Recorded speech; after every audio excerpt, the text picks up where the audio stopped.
on, guys? On today's video, I'm going to be showing you how to install a new switch assembly with lights and everything. We picked up a used part, and this is the 2006 Ford Mustang GT, but a similar model is going to be the exact same one. So again, here we have our lights and our convertible switch right here. Plastic trim tool here.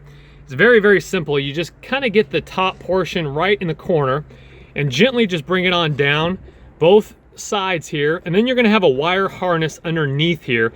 I'm going to go ahead and get my buddy to film it while I pry off the last one. This is very simple, take you 30 seconds. So as we can see here, I originally just got in from the corner, and then here's that corner. Again, it just pulls right down. So simple, guys.